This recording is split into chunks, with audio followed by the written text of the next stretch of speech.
Hello guys, this is Deepan Gatalia. I'm basically a tutor for ACCA UK Tax and SBL paper. काफ़ी सारे लोग मुझे जानते हैं ऑलरेडी बिकॉज काफ़ी सारे लोगों ने अपने टैक्सेशन के रैपिड रिवीजन के सेशंस देखे होंगे मेरे which is I think popular. काफ़ी सारे स्टूडेंट्स का मैसेजेस वगैरह आते रहते हैं. सो अगर आपने नहीं देखे तो there is a separate play list for the अपना ये rapid revision sessions. Most of the chapters वहाँ पे कवर्ड हो चुके हैं. बेसिकली फंडामेंटल टैक्सेशन का है. ATX के लिए सेपरेट कोई रैपिड रिवीजन नहीं है वहाँ पे अनफॉर्चुनेटली. बट हम ये वीडियो को स्टार्ट करते हैं. This video is about the specifically the ATX student. And ATX students को एक इनहेरिटेंस टैक्स में एक टॉपिक आता है अपना सिंगल ग्रॉसिंग अप. ये बहुत बार मुझे स्टूडेंट्स ने क्वेरी पूछा है कि सर ये एग्जैक्टली उसका लॉजिक क्या है, कैसे इसके सम्स को सॉल्व करता है, बताइए ज़रा एंड गाइड अस कि कैसे इसको अपने कमांड में लिया जाए. क्योंकि कपलान के अंदर जो एक्सप्लेनेशन है थोड़ा थियरेटिकल है, कोई लॉजिक वगैरह नहीं दिए हुए हैं. एंड उसका जो सम इलस्ट्रेशन सॉल्व किया गया है उसको भी खुद से समझना वो बहुत ही डिफ़िकल्ट है. सो दैट्स वाई हम इस वीडियो के अंदर उसके बारे में बात करने वाले हैं. बिफोर प्रोसीडिंग फर्दर एक चीज़ मैं क्लैरिफाई कर दूं कि ये सिर्फ और सिर्फ वीडियो है. सिंगल ग्रॉसिंग अप को कैसे टैकल करना एंड उस सिचुएशन को कैसे सम के अंदर अपने को सॉल्व करना उसके बारे में है. जो बेसिक एस्पेक्ट है वो मैं बहुत ही डिटेल में कवर नहीं करने वाला हूँ. ठीक है, जो इनहेरिटेंस टैक्स के बाकी सारे रूल्स है आई एम अज्यूमिंग कि आपको ऑलरेडी पता है. ठीक है, सो चलिए मैं यहाँ पे स्क्रीन शेयरिंग चालू करता हूँ. आप सबको पता ही होगा कि एग्जैक्टली जब हम इनहेरिटेंस टैक्स की बात करते हैं, जस्ट अ सेकेंड, तो इनहेरिटेंस टैक्स के अंदर एक सिंपल सा रूल है कि सपोज मान लो सिनारियो 1 है. सिनारियो 1 क्रिएट करता हूँ मैं. There is a father who have transferred और हु हैज़ रिटन कि मेरे विल में से मेरे जितनी भी असेट्स है उसमें से स्पेसिफिकली 4 असेट्स मेरी वाइफ को दे देना. That means the specific assets will be given to wife and the remaining assets the residual legatee जिसको बोलते हैं वो है हमारे सन और डॉटर्स. एंड बोला गया है कि जो मेरी सारी की सारी जो बाकी बची कुछ रिमेनिंग एसेट्स है वो मेरे ये सन एंड डॉटर्स को दे देना. यहाँ पे स्पेलिंग मिस्टेक हो सकती है बट चला लेना. That is my habit. मेरे साथ अक्सर होता है जब मैं पढ़ाता हूँ, स्पेलिंग मिस्टेक अक्सर होती है. वापस आते हैं हम टॉपिक के अंदर, बात करते हैं सन और डॉटर. तो यहाँ पे सन और डॉटर क्या है हमारे लिए? रेसिड्यूअरी लेगेटी है. ये वर्ड आपने सुना होगा. रूल ऐसा है कि हमेशा जो इनहेरिटेंस टैक्स की लायबिलिटी होगी वो किसको पे करनी है? यहाँ पे रेसिड्यूअरी लेगेटी को पे करनी है, सन और डॉटर्स को भरनी है. सो इस सिनारियो के अंदर कोई प्रॉब्लम नहीं है. सन और daughter are a chargeable people, so that's why they will going to pay the whatever tax liability they are having, वो पे कर देंगे, कोई बात नहीं. आप बोलोगे सर ये जो 4 असेट वाइफ को मिला सर उसका टैक्स लायबिलिटी, अरे वो तो वैसे ही एग्जम्प्ट ट्रांसफर है ना. सो ये तो एग्जाम ट्रांसफर है, इसके ऊपर तो वैसे भी कोई टैक्स नहीं लगने वाला है. सो आप समझो कि एक साइड वाइफ को जो असेट्स मिल रहा है 4, उसके ऊपर तो टैक्स लायबिलिटी की बात ही नहीं कर रहा हूँ मैं. वो वैसे भी एग्जाम्प्ट है और वाइफ को कोई पे भी नहीं करना है, वहाँ पे कोई प्रॉब्लम ही नहीं है. ठीक है, सो अगर मान लो 4 असेट्स का वैल्यू आ रहा है 5 लाख पाउंड एंड तो वाइफ को पूरा का पूरा 5 लाख मिल जाएगा. वहाँ पे कोई टैक्स पेमेंट नहीं करना है. Whatever is the gross amount the same amount is the net amount. ठीक है, वहाँ पे कोई टेंशन वाली बात नहीं है. जब बात करते हैं बाकी के रिमेनिंग असेट की जो सन एंड डॉटर को मिल रही है, वो सारी असेट्स सन एंड डॉटर को मिल रही है. सपोज सन एंड डॉटर को मिल रहा है 6 लाख का असेट, तो उसमें से जो कुछ भी टैक्स होता होगा वो सन एंड डॉटर भर देंगे. ठीक है, they are getting asset so they have to pay the tax. It's not an issue. And एक और इश्यू नहीं है क्योंकि they are the chargeable person, उसको मिल रहा है और वो टैक्स भर रहा है. ठीक है, करेक्ट है. सो इस सिनेरियो में बिल्कुल भी प्रॉब्लम नहीं आता है. Whatever is the remaining asset का वैल्यू है उसके ऊपर टैक्स भरना है और वो son and daughters chargeable people है, so that's why they will going to pay it. But scenario 2 अगर टोटली ऑपोजिट है तो वहाँ पे प्रॉब्लम हो रहा है. एंड यस, सिनेरियो 2 के अंदर ही सिंगल ग्रॉसिंग अप का कॉन्सेप्ट अराइज होता है. अदरवाइज नॉर्मल सिनेरियो में सिंगल ग्रॉसिंग अप की ज़रूरत नहीं होती है. इसका मतलब ये ऑपोजिट मतलब क्या हुआ कि 2 to 3 असेट्स या 3 to 4 असेट जो कुछ भी है वो हम सन एंड डॉटर्स को दे रहे हैं एंड रिमेनिंग एस्टेट्स किसको जा रहा है? वाइफ को जा रहा है. ओके, अभी रूल ऐसा है यहाँ पे कि जो कुछ भी टैक्स पेमेंट या टैक्स लायबिलिटी आनी चाहिए वो हमेशा रेसिड्यूअरी लेगेटी को पे करनी है, और रेसिड्यूअरी लेगेटी है कौन यहाँ पे? वाइफ है, इज अवर रेसिड्यूअरी लेगेटी, ठीक है। सो बेसिकली हो क्या रहा है, ये जितनी भी एसेट्स ट्रांसफर हुई है सन एंड डॉटर की, उसका टैक्स कौन भरेगा? वाइफ भरेगी। ओके आप लोग सर ये जो रिमेनिंग एसेट वाइफ को मिला सर उसका टैक्स, अरे वो तो वाइफ को मिला ना, तो वो तो एग्जाम ट्रांसफर है वैसे भी, सो आप उसकी चिंता क्यों कर रहे हो? देखो होता क्या है, whatever gift that the father is making to the chargeable people, उसी के बारे में टैक्स का सोचना है। यहाँ पे सन और डॉटर को ही जो असेट दी जा रही है उसी के बारे में टैक्स का सोचना है, ठीक है, वाइफ का भूल जाओ। सो यहाँ पे इश्यू इसलिए आ रहा है कि असेट्स मिल रही है सन और डॉटर को, और उसका टैक्स कौन भर रहा है? यहाँ पे वाइफ भरने वाला है। So that's the issue. So इसलिए यहाँ पे ये कॉन्सेप्ट राइज हो रहा है। यहाँ पे बहुत डेप्थ में नहीं जाने वाला हूँ यहाँ पे, ठीक है, डायरेक्टली टॉपिक पे आता है। नाउ इस सिनेरियो के अंदर जब सिंगल ग्रॉसिंग अप का कॉन्सेप्ट अप्लाई होता है, करना होता है, तो कैसे किया जाता है? आप बोलोगे सर चलो समझ में आ गया कि यहाँ पे प्रॉब्लम है, सन और डॉटर का टैक्स लायबिलिटी वाइफ को भरना है, तो सर कोई बात नहीं ना, वाइफ भर देगी, क्या प्रॉब्लम है? सर टैक्स ही तो भरना है, भर देगी, सपोज भर देगी, wife is a wealthy person, वो भर देगी, कोई बात नहीं। आई अग्री, बेसिकली टैक्स भरने में वाइफ को प्रॉब्लम नहीं है, ठीक है, वहाँ पे एग्जैक्टली प्रॉब्लम अराइज नहीं हो रहा है, प्रॉब्लम अराइज हो रहा है जब आप प्रोफार्मा बनाओगे तब। आपको लग रहा होगा कि सर क्या सर इससे कहाँ इतना बड़ा बहुत इशू है।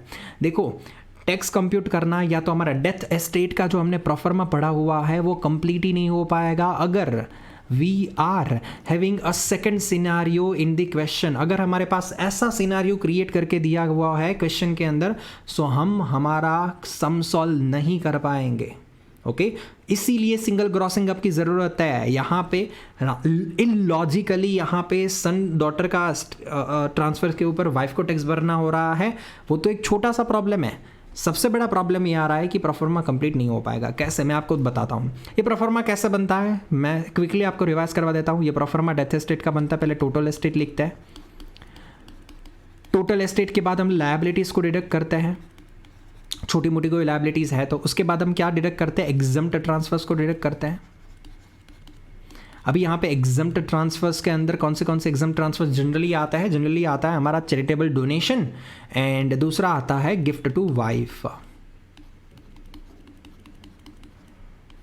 ओके एक बार ये दोनों चीज़ हो जाने के बाद अपने को क्या मिल जाता है, ग्रॉस चार्जेबल एस्टेट मिल जाता है। ग्रॉस चार्जेबल एस्टेट मिलने के बाद हम क्या करते हैं, निल रेट बैंड डिडक्ट करते हैं, एंड देन अपने को क्या मिल जाता है, टैक्सेबल अमाउंट मिल जाता है। टैक्सेबल अमाउंट एक बार मिल गया, उसके बाद हम टैक्सेबल एस्टेट मिल गया, टैक्सेबल एस्टेट मिल गया, उसके बाद हम कितना टैक्स लगाते हैं, यस 40% फिक्स अमाउंट है। So what ever taxable estate will come उसका 40% होगा, that will be our tax liability.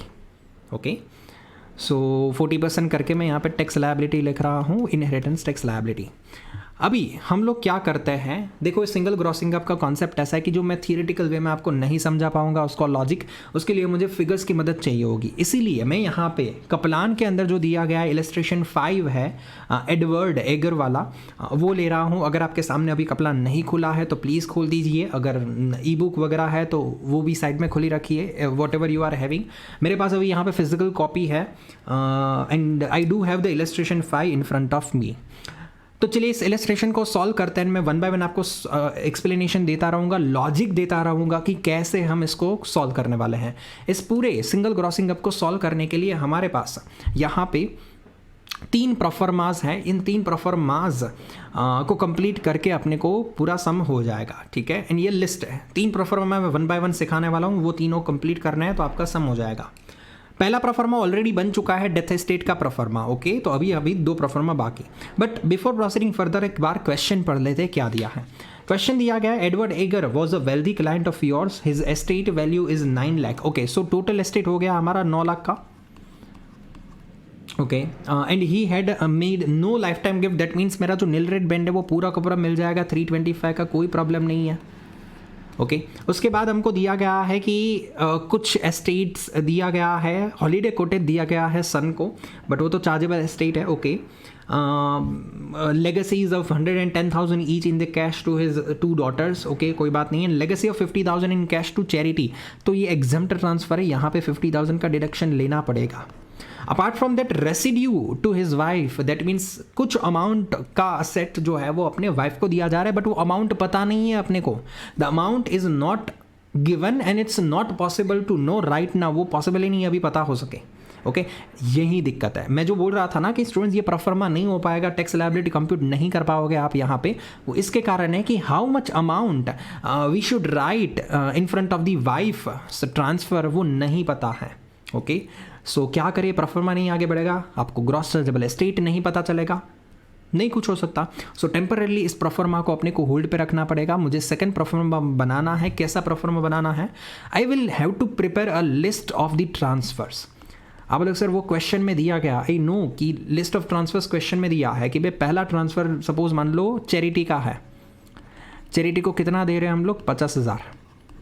उसके बाद हम हमारे बेटे को कितना दे रहे हैं, कॉटेज दे रहे हैं, कॉटेज 180,000 पाउंड का कॉटेज दिया जा रहा है. एंड देन उसके बाद कैश दिया जा रहा है टू दी डॉटर्स, कितना 220,000 pound.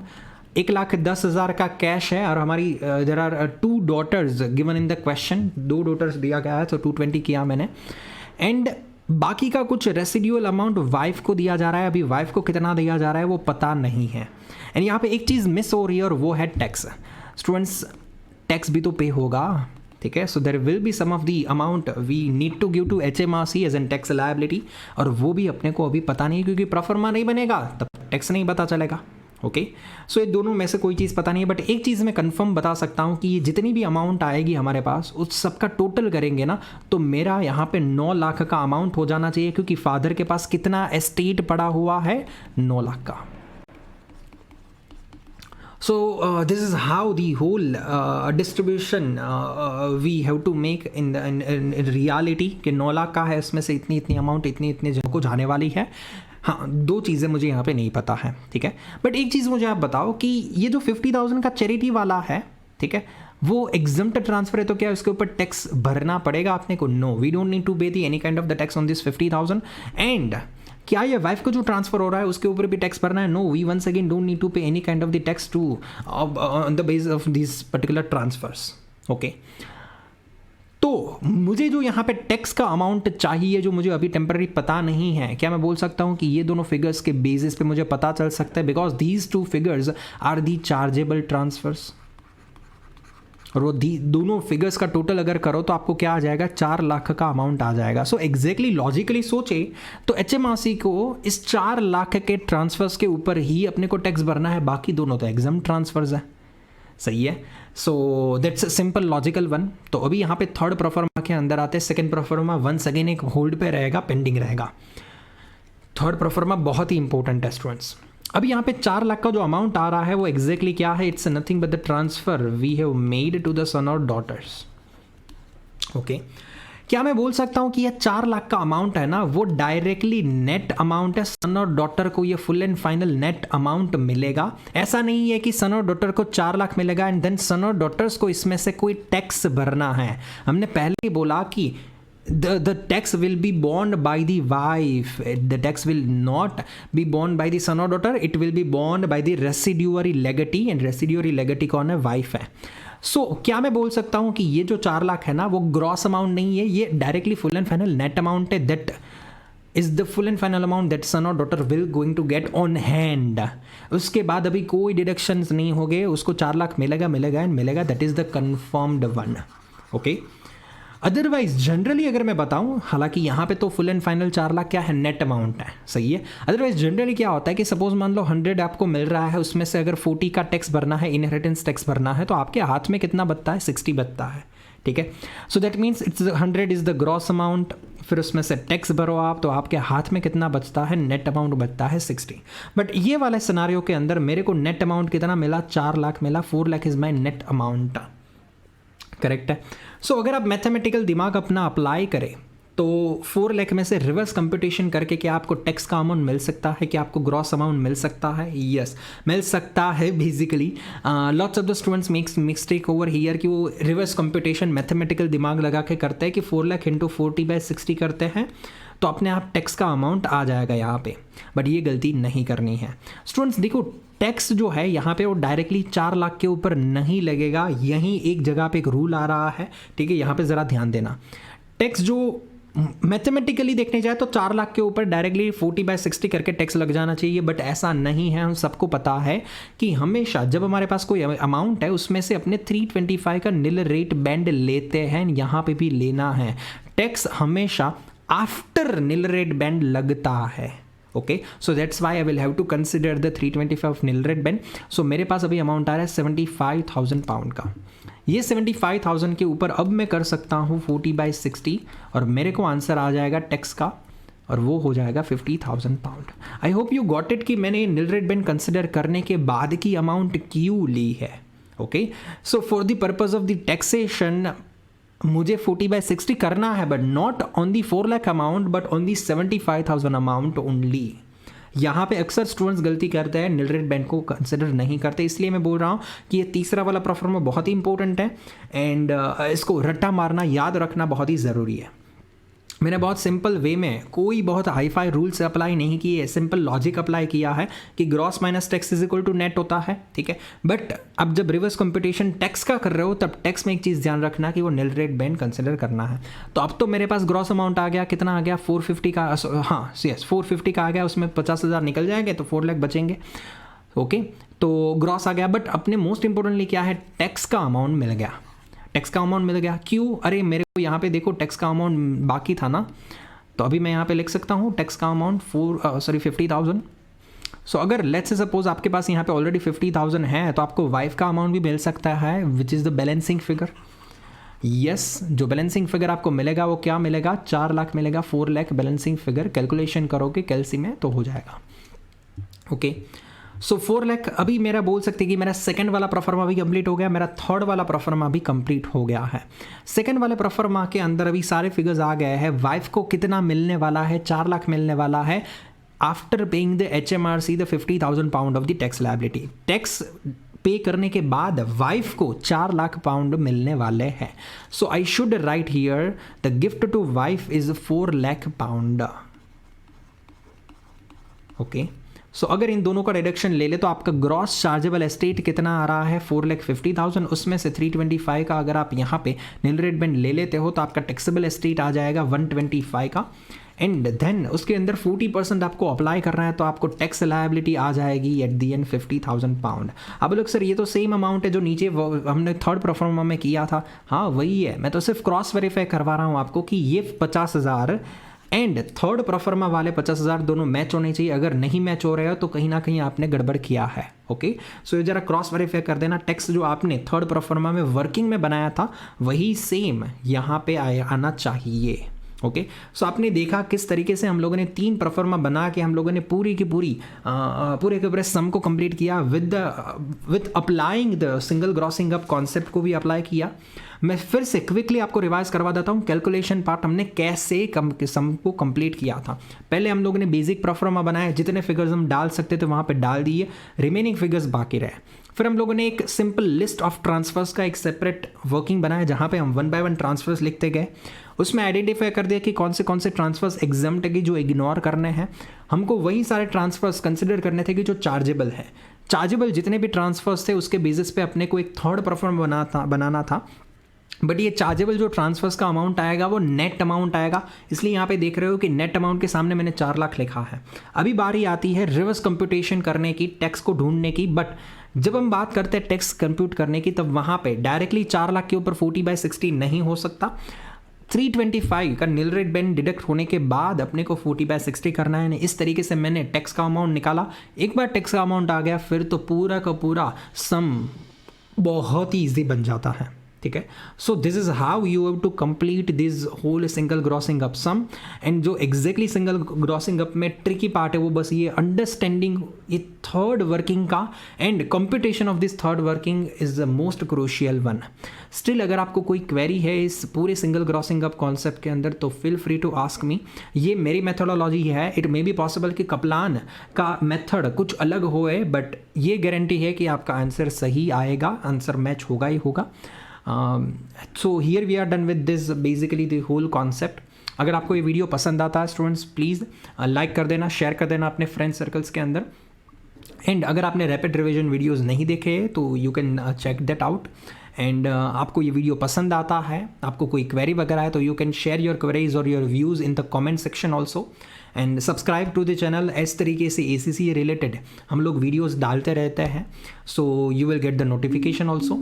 So but still students, यहाँ पे मैंने मैक्सिमम ट्राई किया आपको एक्सप्लेन करने का, but still if you have any query, आपको यहाँ पे नीचे मेरा व्हाट्सएप नंबर भी दिया गया है, आप मुझे डायरेक्टली कॉन्टैक्ट कर सकते हो। सर मुझे not just in the single grossing up taxation के SBL या कोई भी सब्जेक्ट की कोई भी क्वेरी है, you can feel free to contact me. WhatsApp number इसीलिए दिया गया है, and I will surely try to reply you as soon as possible, so it's not an issue.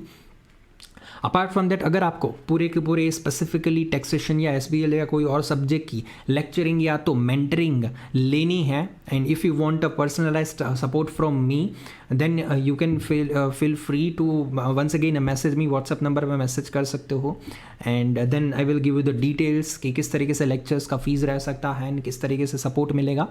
And if basically हमारे पास अभी यहाँ पे इंग्लिश के अंदर भी सेपरेट वीडियो लेक्चर्स रिकॉर्डेड है, इन हिंदी के अंदर भी सेपरेट रिकॉर्डिंग्स पड़ी हुई है। सो इफ़ यू और your friend prefer specifically English language lectures, then also it's available exclusively only in only English, and if you prefer the Hindi only, then also separate lectures are available. So both the options are available. We also have our own summary notes which we use during the lectures and which we use for the revision purpose also. So that also you can check it out. यहाँ पे नीचे मैं link दे दूंगा हमारे summary notes की, so which you can refer it. Okay guys, so here we are done with this video. Thank you guys, see you, bye bye. चलिए next video में मिलता है, तब तक के लिए all the best.